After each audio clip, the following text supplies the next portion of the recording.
아멘. 할렐루야. 혹시 여러분 보이스피싱 문자나 또 전화를 받아보신 적이 있습니까?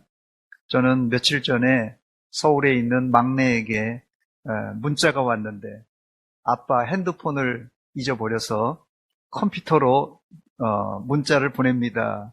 이런 문자가 왔어요. 알고 보니까 보이스피싱이었습니다.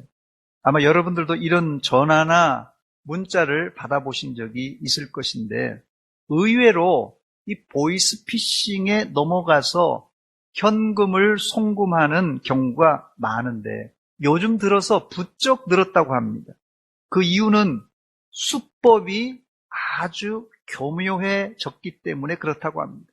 최근 제가 인터넷에서 찾아보니까 최근 7년간 보이스피싱 피해액이 1조 7,400억 원이었답니다. 억이에요. 아무도 안 놀라시네요.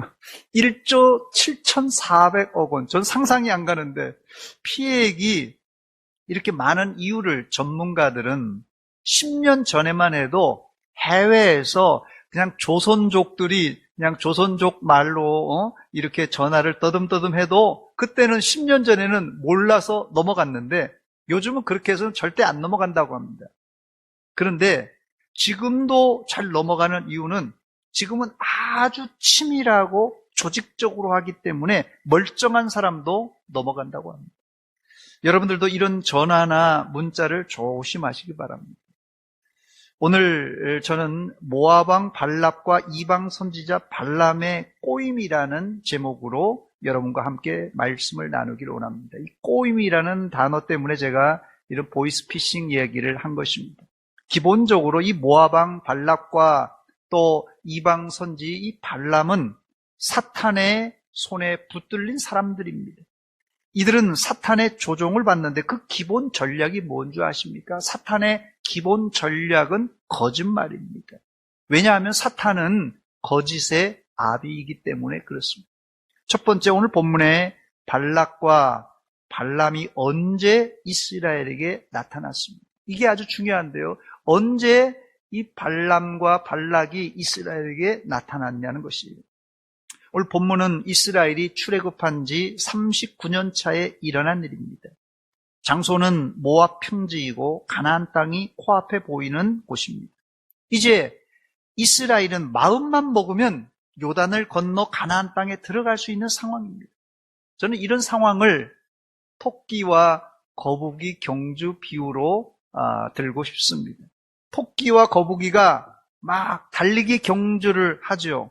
사실 게임이 되겠습니까? 토끼와 거북이가 경주를 하면 토끼가 월등하게 잘 달렸기 때문에 토끼는 결승점 앞에서 긴장을 풀고 한가롭게 낮잠을 잡니다. 그러는 사이에 거북이는 엉금엉금 기어서 결승점을 통과하여 토끼는 다 따놓은 이 승리를 거북이에게 빼앗기고 맙니다.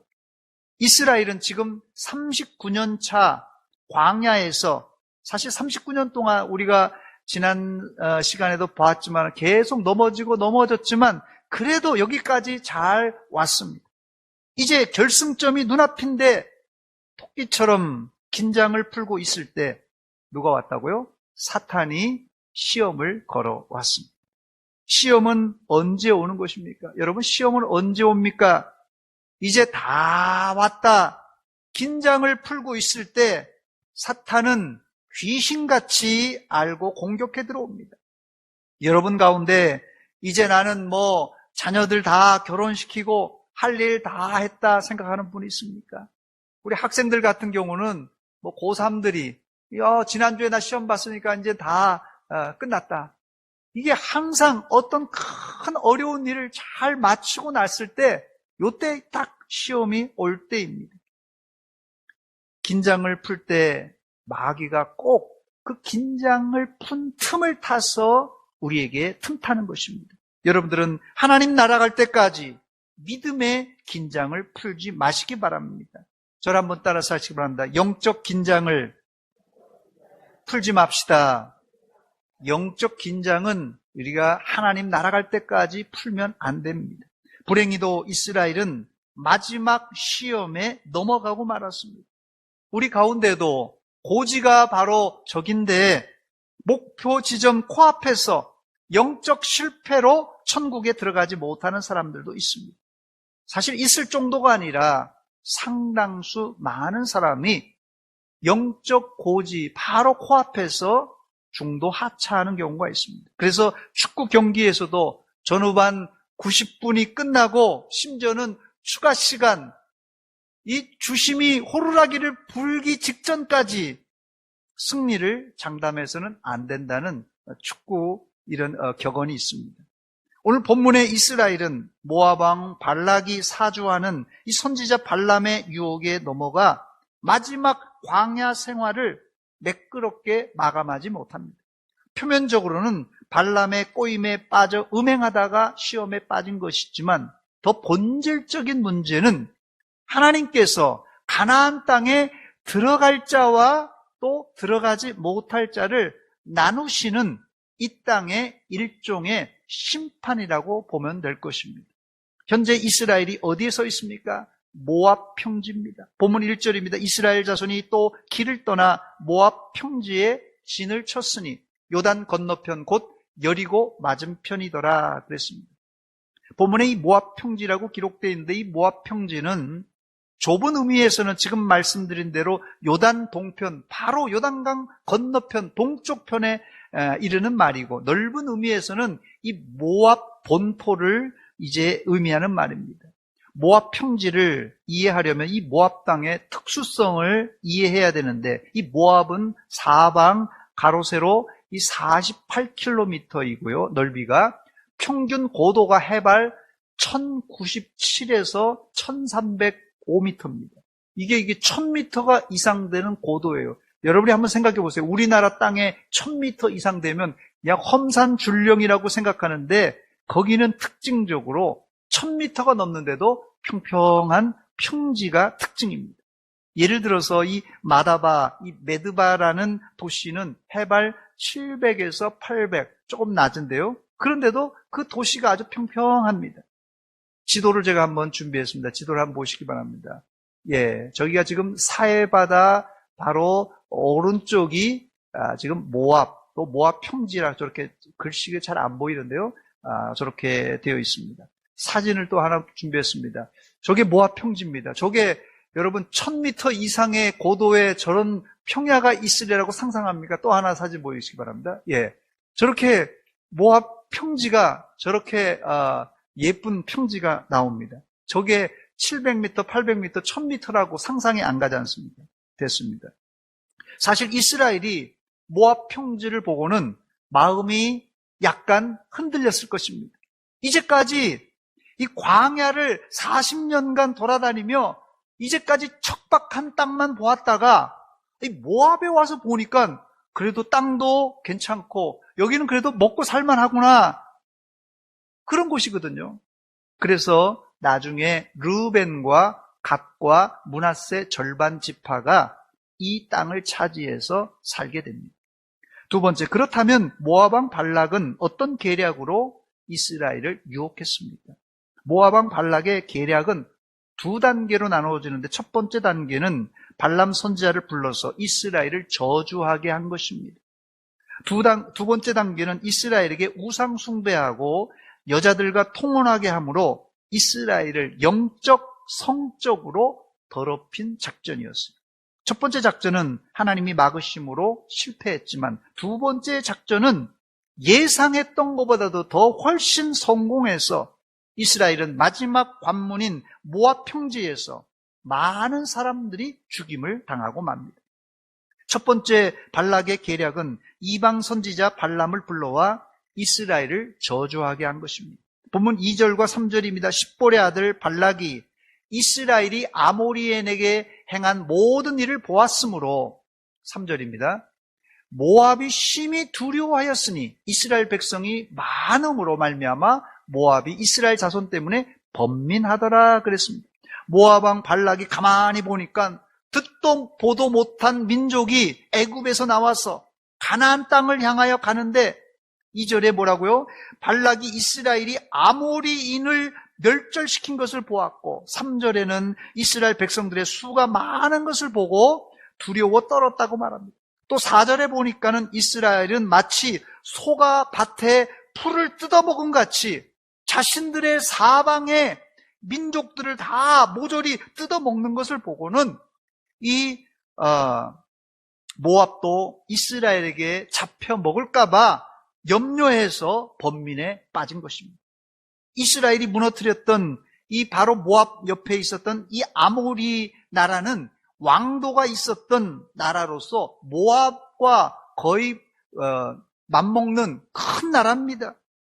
이 나라가 이스라엘의 파죽 공세로 박살이 났으니까 모압 왕 입장에서는 두려워하는 것이 당연한 것 아니겠습니까? 그래서 모압 왕 발락은 번민하다가 미디안 장로들을 불러 의논합니다. 미디안은 이 아라비아 반도 남쪽에 거주하는데 몇몇 부족들은 모압 근처에 살고 있었습니다. 그래서 미디안은 이스라엘을 사사시대 때에도 여러 차례 침략해서 괴롭혔던 민족입니다. 물론 이 모압과 미디안도 사실상 별로 관계가 안 좋아요. 그런데 이스라엘을 죽이려고 서로 짝짝꿍이 이번에 된 것입니다. 그 계략이 무엇입니까? 멀리 여기 강가라고 본문엔 되어 있지만은 유프라데스 강입니다. 멀리 유프라데스 강변에 살고 있었던 아주 용하다고 하는 이방 점쟁이 발람을 불러서 이스라엘을 저주하게 한 것입니다. 본문 5절과 6절입니다. 그가 사신을 부올의 아들 발람의 고향인 강가라고 그러는데 유프라데스 강입니다. 부돌에 보내어 발람을 부르게 하여 이르되 보라 한 민족이 애굽에서 나왔는데 그들이 지면에 덮여서 우리 맞은편에 거주하였고 우리보다 강하니 청하건대 와서 나를 위하여 이 백성들을 이스라엘을 저주하라. 내가 혹 그들을 쳐서 이겨 이 땅에서 몰아내리라 그랬습니다. 그대가 복을 비는 자는 복을 받고 저주하는 자는 저주를 받을 줄을 내가 알미니라 그랬어요. 발락은 발람 선지자가 저주하면 저주받는 사람이 저주받는다는 이 상식을 알고 있었지만 성경을 몰랐어요. 즉 발락은 이스라엘을 저주하면 어떻게 되는지를 몰랐습니다. 이스라엘은 하나님이 특별히 애굽에서 골라 뽑아낸 하나님의 성민입니다. 누구든지 하나님의 소유된 성민을 함부로 저주하면 큰일 납니다, 여러분. 창세기 12장 2절 3절에 보니까 함부로 이스라엘을 저주했다가는 큰 화를 당하게 된다는데요. 내가 너로 큰 민족을 이루고 누굽니까? 아브라함에게 한 얘기예요. 내가 너로 큰 민족을 이루고 내게 복을 주어 내 이름을 창대하게 하리니 너는 복이 될지라. 너를 축복하는 자에게는 내가 복을 내리고 너를 저주하는 자에게는 내가 저주하리니 땅의 모든 족속이 너로 말미암아 복을 얻을 것이니라 하신지라 그랬습니다. 이 성경 구조를 알았다면 발락이 함부로 이스라엘을 저주하지 않았을 텐데 이 구조를 모르고 저주를 퍼부으려고 했던 것입니다. 모압 왕 발락이 이 원리를 몰랐지만 다행히 이방 선지자 발람은 하나님이 막으심으로 3번씩이나 이스라엘을 저주하지 않고 도리어 축복하게 됩니다. 발람은 이방 선지자였지만 이방 점쟁이였지만 잠시 하나님의 음성을 듣습니다. 잘 들으세요. 이방 선지자들도 잠시 동안은 이 하나님의 음성을 들을 수 있다는 거예요. 그러나 그는 결코 하나님을 믿지 않았습니다. 그러므로 여러분 속지 마시기 바랍니다. 어디 용한 점쟁이가 있다. 어디 용한 누가 무슨 예언 기도를 한다. 내가 뭘 보았다, 뭘 들었다 해도 거짓 선지자일 경우가 있습니다. 이 사실을 야고보서를 읽으면 확실히 알 수 있는데 야고보 2장 19절 말씀에 보니까 네가 하나님은 한 분인 줄을 믿느냐? 잘하는도다. 누구들도요? 귀신들도 믿고 떠느니라 그랬어요. 발람 선지자는 하나님의 음성이 자기에게 임하니까 하나님 앞에서 벌벌벌 떨면서 저주하라고 했던 이스라엘 백성을 저주하지 못하고 축복했습니다. 점쟁이들과 무당들도 하나님을 알고 하나님 이름만 들으면 점쟁이들이 말이에요. 무당들이 말이에요. 하나님의 이름, 여호와의 이름만 들어도 벌벌벌 떱니다, 여러분. 예를 들어서 무당들이 푸닥거리 할 때 예수 믿는 자들이 곁에 가면은 이 작두에 못 올라가요. 작두에 못 올라가. 두려워가지고. 또 점을 쳐도 예수 믿는 사람들이 가면은 점괘가 안 나오는 거예요. 그래서 무당들이 고백하는 거예요. 무당들이 하나님을 최고의 신이라고 고백합니다. 저는 무당들이 하나님이 최고의 신이라고 고백하는 사람 많이 봤습니다. 여러분 보셨는지 모르는데 많이 봤어요. 무당들이, 점쟁이들이 하나님이 그래도 신 중에 최고라 이렇게 말해요. 그런데도 무당들이 하나님을 안 믿습니다. 여러분, 안 믿는 게 아니라 이 무당들이나 점쟁이들은 안 믿는 게 아니라 못 믿어요. 그 이유가 뭡니까?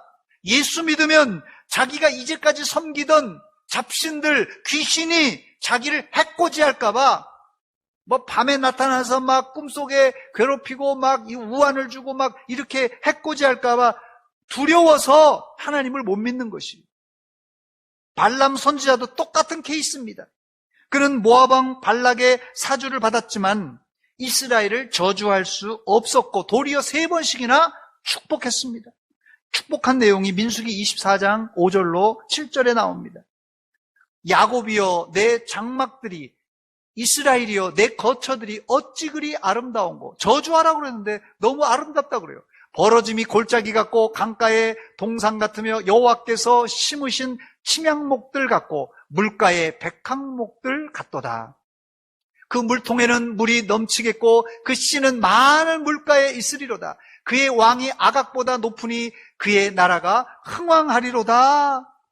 저주하라고 그랬더니 축복 중에서도 아주 엄청난 축복을 지금 이방 선지자의 입에서 나오고 있습니다. 심지어 민수기 24장 9절 중반에 보니까 너를 축복하는 자마다 복을 받을 것이요 너를 저주하는 자마다 저주를 받을지어다, 이렇게 축복하고 있습니다.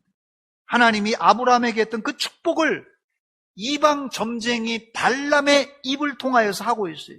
이때 모압 왕 발락은 저주하라고 불렀는데 이놈이 자꾸 축복을 하고 있으니까 버럭 화를 내면서 민수기 24장 10절에 보니까 발락이 발람에게 노하여 손뼉을 치며 말하되 내가 그대를 부른 것은 내 원수를 저주하라고 하였거늘 그대가 이같이 3번 그들을 축복하였도다 하면서 아주 그냥 대로 하는 거예요. 이렇게 해서 발락이 이스라엘을 저주하려는 계획은 수포로 돌아가고 말았습니다. 여러분, 그러면 승리하고 이긴 것입니까? 아닙니다. 이때 조심해야 돼요. 사탄의 전략은 한 번 실패했다고 절대 포기하지 않고 될 때까지 공격해 들어옵니다. 그러므로 사탄에게 내가 한 번 이겼다, 2번 이겼다, 이건 아주 하수예요. 여러분, 될 때까지 쳐들어온다니까요. 그러므로 우리가 한 번, 2번 내가 사탄에게 이겼다, 마귀에게 이겼다, 이거 자랑하다가는 넘어지기 십상입니다, 여러분. 첫 번째 전략에 실패한 발락은 더 많은 뇌물을 주고 이스라엘을 넘어뜨릴 계략을 꾸미는데, 두 번째 발락의 전략은 우상 숭배하는 이 제사에 이스라엘 남자들을 초청하여 잔치하고 먹고 마시며 나중에는 우상 숭배하던 여인들과 행음하게 만들었습니다. 첫 번째 저주하라고 했던 전략 전술은 실패했지만 두 번째 전술은 이스라엘에게 제대로 걸려들었습니다. 발람 선지자가 발락의 말보다 하나님을 두려워해서 이스라엘을 저주하는 대신 축복하는 것까지는 좋았는데, 성경에는 자세한 내용은 안 나오지만 나중에 발람 선지자는 발락이 준 뇌물에 눈이 멀어서 이스라엘을 미혹하는데요, 바로 미인계를 사용하여서 유혹합니다. 이스라엘의 남자들은 우상 제사에 참석하게 하고 우상 제단에서 섬기는 창녀들과 또 미디안 여인들과 음행하게 만들었어요. 얼마나 달콤하고 부드러운 전략입니까? 3500년 전에 사탄이 사용했던 뇌물과 미인계로 꼬시는 전략은 지금 3500년이 지난 지금도 먹히는 사탄의 아주 교묘한 전술 전략입니다. 세 번째, 그렇다면 어떻게 이스라엘이 두 번째 발람의 꼬임에 넘어갔던 것입니까? 계시록 2장 14절에 발락과 발람의 전략과 전술이 나오는데, 그러나 내게 두어 가지 책망할 것이 있나니 거기 내게 발람의 교훈을 지키는 자들이 있도다. 발람이 발락을 가르쳐 이스라엘 자손 앞에 걸림돌을 놓았는데요. 어떤 걸림돌입니까? 우상의 재물을 먹게 하였고 또 행음하게 하였느니라. 사탄의 전략은 칼과 창으로 아주 무서운 모습으로 나타나서 이스라엘을 괴롭힌 것이 아니라 아주 부드러운 전술 전략을 가지고 몇 가지요? 두 가지입니다. 우상숭배, 음행, 두 개 한 것이에요. 사실 처음에 이방 선지자인 발람도 나귀 입을 통해 들려진 하나님의 예언을 듣고는 이스라엘을 저주하기를 거부했어요. 발람의 이 나귀가 말을 막 하는 거예요. 이스라엘을 저주하지 말라고. 나중에 모압왕 발락이 주는 돈에 그런데 눈이 멀어서 이스라엘을 유혹하여 타락시켰던 것입니다. 그래서 이방 선지자 발람이 받은 돈을 베드로 사도는 불의한 싹시라 이렇게 말합니다. 불의한 싹. 베드로후서 2장 15절입니다. 그들의 바른 길을 떠나 미혹되어 부올의 아들 발람의 길을 따르는도다. 그는 불의의 싹을 사랑하다가 자기도 비참하게 죽임을 당하고 말았습니다. 여기서 우리는 현대 목회자와 성도들이 긴장을 풀다가 걸리는 세 가지 죄악의 덫을 찾아볼 수 있는데, 첫 번째는 모압왕 발락이 주었던 뇌물, 돈입니다. 돈 주면은 대통령, 국회의원, 권력자들도 다 넘어갑니다, 여러분. 두 번째가 우상 숭배입니다. 현대인들에게 우상이 돈이 우상이지만 건강이 더 우상인 것 같아요. 건강 우상병에 빠진 사람들 많습니다. 또 노래를 좋아하는 사람들은 BTS나 특별히 트로트를 좋아하는 사람들은 임영웅이가 요새 우상이 되고 말았습니다. 예, 5분이 웃고 있네요. 세 번째가 음행입니다. 한마디로 성적 타락인데, 요즘 일어나는 음행은 고전적인 성적 타락이 아니라 막장 드라마에서 볼 수 있는 사건들이나 동성애를 포함한 불륜들입니다. 요즘은 그래서 결혼한 사람들도 남자친구, 여자친구가 필요한 시대라고 합니다. 이게 다 말세의 징조예요, 여러분. 사실 저도 목사 안수를 받을 때 어른 목사님들께서 권면하시기를 목사가 되어서 세 가지 조심해라 이렇게 권면해 주셨어요. 첫째가 돈 조심해라, 둘째가 여자 조심해라, 세 번째가 권력을 조심해라 이렇게 말씀하시더라고요. 목사도 발람의 꼬임에 노출된 사람입니다. 말세에 여러분들은 이 세 가지를 조심할 뿐 아니라 여기 있는 목사를 위해서도 기도해 주시기 바랍니다. 오늘 우리는 이스라엘이 광야 40년을 마무리하면서 그들이 받았던 마지막 유혹에 대하여 살펴보고 있는데, 이스라엘이 모압 평지에서 우상 숭배와 음행을 저지른 결과 전염병이 들어서 24,000명이 그 모압 평지에서 죽임을 당합니다. 어쩜 이 사건은 하나님이 가나안 땅에 들어갈 자와 들어가지 못할 자를 구분하는 심판의 장이었다 이렇게 볼 수 있습니다. 만약에 모압에서 긴장을 풀고 우상 숭배하고 음행하던 자들을 그냥 좀 봐주자, 바로 코앞에 요단강만 건너면 들어가는데 그렇게 해서 내비두었다면 아마도 가나안 땅을 점령하고 긴장이 풀릴 때 재버릇 개 못 준다고 또 우상 숭배하고 음행이 도질 위험이 있을 것입니다. 그래서 하나님은 아예 이들을 모압에서 심판해서 아예 가나안 땅에 들어가지 못하도록 완전히 막으셨던 것입니다. 요즘 이 공무원 시험이나 임용 시험에 1차 필기 시험에서 배수를 뽑는다고 합니다. 그리고 2차 면접 시험에서 절반을 떨어뜨린다고 하는데 1차에 합격했는데 2차 면접에서 떨어진다면 얼마나 억울하겠습니까? 모압 평지에서 우상 숭배한 사람들은 거의 가나안 땅에 다 도착했어요. 가나안 땅이 내려다 보이는 바로 곳까지 왔기 때문에 1차 시험에 합격한 사람이라고 볼 수 있어요. 그러나 2차 최종 면접 때 실격한 사람들입니다. 이제 우리 신앙의 결승점이 눈앞에 가까이 다가왔습니다. 고지가 바로 저긴데 우리가 돈, 우상, 음행 때문에 요단강도 건너가지 못하고 인생을 마감할 수가 없습니다. 그래서 바울 사도는 죽음을 앞두고 달려갈 길을 다 달려가고 믿음을 지켰노라고 고백하고 있어요. 달려갈 길 다 달려가고 믿음 지키지 못하면 그거 낙방하는 거예요. 달려갈 길 다 달려가고 믿음을 끝까지 지켰노라고 고백하고 있습니다. 우리의 믿음을 언제 더 잘 지켜야 되는 줄 아세요? 여러분의 믿음을 언제 더 잘 지켜야 될 때입니까? 요단강 동편에서 가나안 땅을 바라보는 인생 말년이 믿음을 더 잘 지켜야 될 때입니다.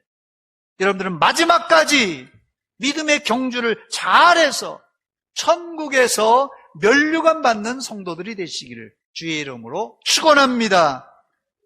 저를 한번 따라서 하시기 바랍니다. 천국에서 만납시다. 우리 옆 사람에게 눈인사해 주시기 바랍니다. 천국에서 만납시다. 우리 찬송 부르겠습니다. 우리 찬송가 439장 십자가로 가까이 우리 같이 부르고 기도하겠습니다.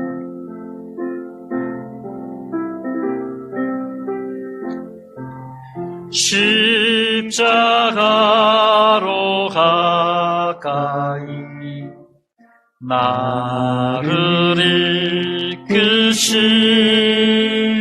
거기 흘린 보혈로 정케하옵소서. 십자가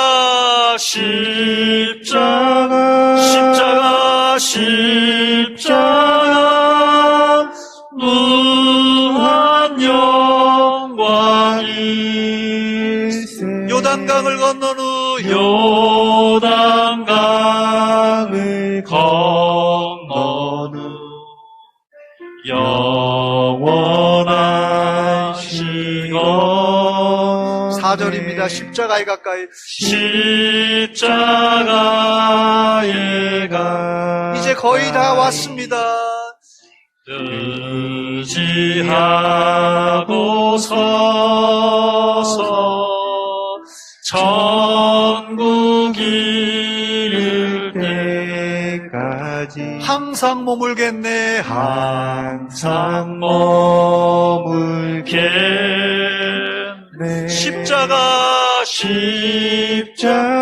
십자가를 붙드시기 바랍니다. 십자가 무한 영광일세. 요단강을 건넌 후 요단강을 건너는 영원한식 영원하시겠네. 같이 기도합니다. 이 시간 기도할 때 하나님, 우리가 지금 달려갈 길을 다 달려가고 이제 가나안 땅이 멀지 않았습니다. 하나님, 모압 평지에서 우리가 편안하게 살 곳이 아닙니다. 우상 숭배하고 음행하고 내 마음대로 산 이 모압 평지 회개하며 저 요단강을 건너게 하여 주시옵소서. 이제 마지막 코스에서 믿음 지키고 끝까지 달려갈 수 있도록 용기와 믿음 허락하여 주시옵소서. 지나간 세월 동안 우리가 낙담하며 죄악을 지으며 잘못했던 것 회개하고 이 시간 달려가오니 우리를 불쌍히 여겨주시고 우리를 받아주시옵소서. 한 목소리에 같이 기도합니다. 주여, 하나님 아버지, 우리의 인생을 살아오면서 하나님 힘들고 어려운 일 많았지만 여기까지 인도하여 주신 은혜 또 감사드립니다. 이제 주님 날아갈 때가 얼마 남지 않았는데 요단강이 바로 코앞에 보이는데 우리가 끝까지 믿음으로 달려가게 하시옵소서. 끝까지 아버지 믿음의 정교를 지키게 하여 주시옵소서. 아버지, 모압에 주저앉지 말게 하시고, 모압에 하나님이여 물들지 말게 하시고, 하나님의 나라 저 천국 바라보며 오늘도 달려가게 하여 주시옵소서. 하나님 아버지, 하나님, 시험에 든 자, 넘어진 자, 하나님의 잃어버린 양들 얼마나 많이 있습니까? 하나님 아버지, 하나님이 코로나라는 복병을 통하여서 우리가 힘들고 어려운 아버지와 전쟁을 벌이고 있습니다. 하나님, 우리를 불쌍히 여겨주시고, 하나님, 저 하나님 나라 천국에서 멸류관 받는 믿음의 종들 다 되게 하여 주시옵고, 우리가 합심하여 하나님 앞에 아버지 공동체로 하나님 섬기게 하여 주시옵고, 주님 영광 받아 주시옵소서.